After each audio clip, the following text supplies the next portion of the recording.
Definition I is equal to Q upon T बना था बचपन में, 10th में हम लोग जो पढ़े थे, I is equal to Q upon T. ये पार्टिकुलर चार्ज का movement with respect to time हम लोगों ने जो देखा था, ठीक है, चार्जेस का मोशन। अब मेरी बात सुनो, इधर की चीज मैं इरेज कर दूं, ठीक है। अब मेरी बात सुने, बात ये है कि भाई साहब हमने करंट तो थोड़ा सा समझा माइक्रोस्कोपिक लेवल पे, मतलब कि करंट को मैंने एक बात समझ लिया कि करंट हमारा है क्या एक्चुअल में। अभी बात ये है कि करंट का डायरेक्शन क्या होगा। पहली बात, ये तो इलेक्ट्रॉन का डायरेक्शन है, करंट का डायरेक्शन इधर होता है, 10th में तुम पढ़े थे ना, मतलब कि इलेक्ट्रॉन के डायरेक्शन के अपोजिट डायरेक्शन में करंट का डायरेक्शन होता है। लेकिन क्यों है क्या एक्चुअल, कि क्या ऐसा रीजन था कि हमने अपोजिट लिया? तो इसका बात जानते हैं क्या है? बेवकूफी।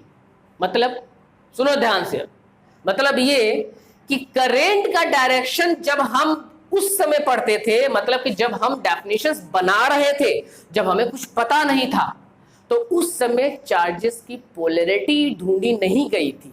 मतलब जब ये करंट का डेफिनेशन बनाया जा रहा था, समझा जा रहा था, तो चार्जेस की पोलैरिटी नहीं ढूंढ पा रहे थे हम, मतलब उसमें हम ढूंढे ही नहीं थे। मतलब इलेक्ट्रॉन अपने एटम में फ्री होता है मूव करने के लिए, मैं अब जानना हूं ना, उस समय हमारे पास ऐसी इंफॉर्मेशन नहीं थी। तो हमने क्या बोला कि जैसे पानी की धारा ऊंचाई से नीचे की तरफ बहती है, वैसे ही करंट भी एक धारा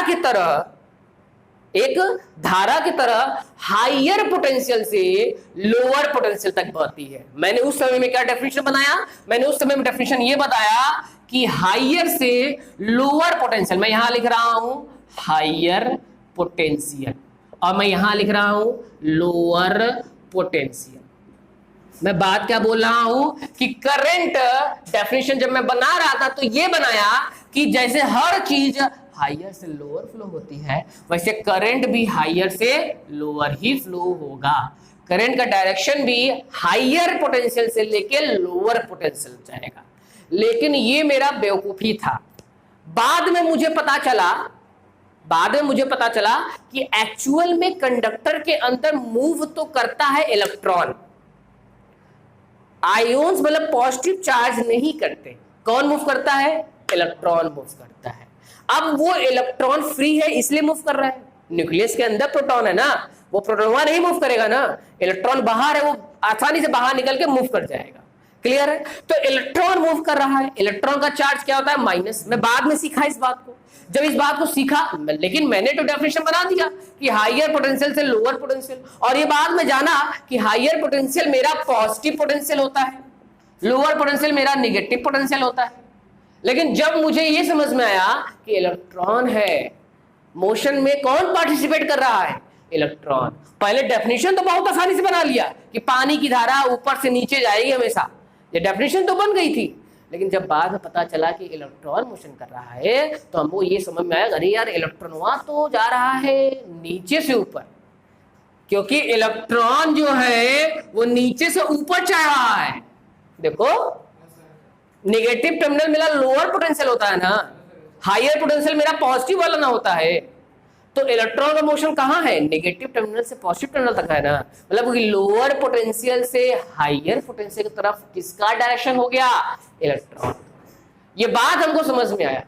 जब ये बाद में हमको समझ में आया कि ये इलेक्ट्रॉन पार्टिसिपेट कर रहा है, तब तक बहुत देर हो गई थी। वो कहते ना कि अब क्या करें, चिड़िया चुग गई खेत, है कि नहीं? इतनी देर हो चुकी थी, अब सब कुछ बन चुका है।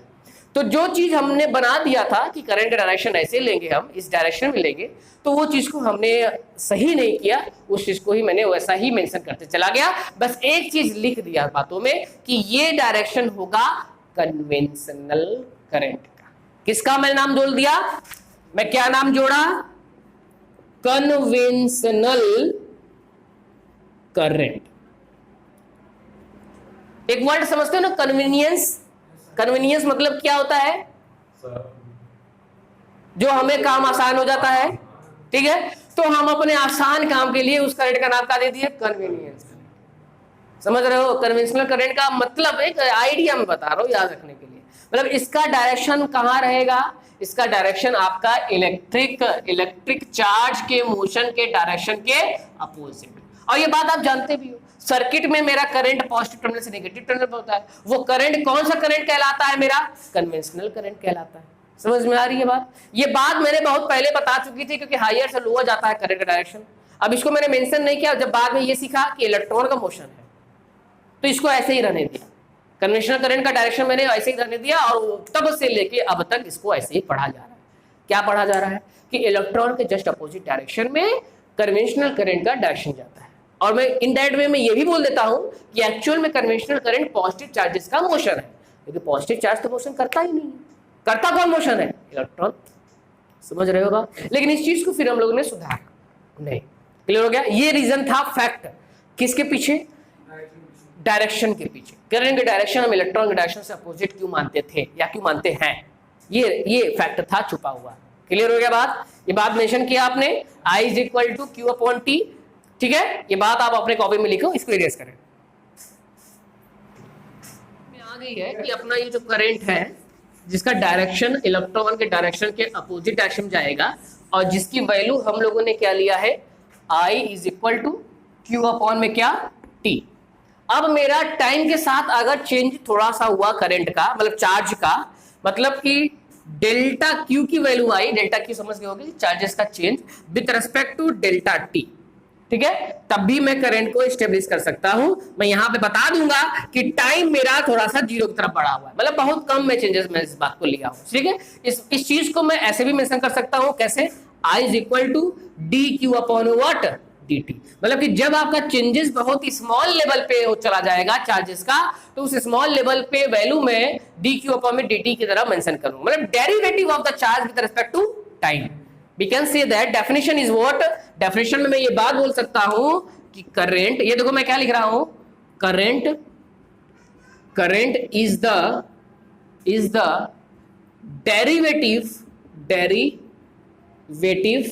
डेरिवेटिव, ये अलग सा डेफिनेशन बना रहा हूं, बस अलग सा डेफिनेशन है, derivative of charge with respect to, किसके रेस्पेक्ट में, with respect to time, that is d q upon what, dt। बात समझ में आ रही है? मतलब कि मुझे अगर इससे चार्ज की वैल्यू निकालनी होगी तो मैं आराम से निकाल लूंगा del q is equal to i dot d t करके, और इंटीग्रेशन का ये सिंबल यूज करके मैं टोटल चार्ज भी निकाल सकता हूं इस तरीके से कि कौन सा चार्ज कितना वैल्यू में फ्लो हो रहा है उस रीजन, इंटीग्रेशन अगर मैं यूज करूं। ठीक है, तो ये बात आपको समझ में आ गई। इसके बाद की जो यूनिट और डायमेंशन, ये बात आप जानते भी है, करंट का डायमेंशन और यूनिट जो होता है वो एम्पियर होता है, ये बात आप बहुत अच्छे से जानते हैं 10th में, इस पे हम टाइम बर्बाद नहीं करने वाले। ठीक है, डायमेंशन की अगर मैं बात करूं तो डायमेंशन भी आप जानते हैं ए। ठीक, इससे चार्ज का डायमेंशन में आप निकाल सकते हो, चार्ज का डायमेंशन हो जाएगा I मल्टीप्लाई बाय टी, मतलब कि AT, ये चार्ज की डायमेंशन हो जाएगी। तो ये सब बातें आप जानते हैं, डायमेंशन पे मैं समय नहीं बर्बाद करूंगा। ठीक है, तो आज की जो क्लास रही है एक्चुअल में वो केवल और केवल डिपेंड हुई है कि करंट की डेफिनेशन क्या होती है। ठीक है, करंट एक्चुअल में होता क्या है, करंट का एक्चुअल में फ्लो कैसे होता है। ठीक है, सारा इंफॉर्मेशन मैं दिया बारी बारी से कि मटेरियल में पहले इलेक्ट्रिक फील्ड नहीं इंट्रोड्यूस की हो तो करंट एस्टेब्लिश नहीं होगा, किए हो तभी होगा, क्यों होगा वो मैंने रीजन दिया, डीप फिलोसफी कॉन्सेप्ट बताया है, ये सारी चीजें बताई है। ठीक है, ये सबसे इंपॉर्टेंट बात यहाँ पे लास्ट में बताया हमने। ठीक है, तो आज के लिए केवल इतना ही रखेंगे हम लोग, नेक्स्ट लेक्चर में हम इसके आगे लेके चलेंगे। ओके, चल, थैंक यू।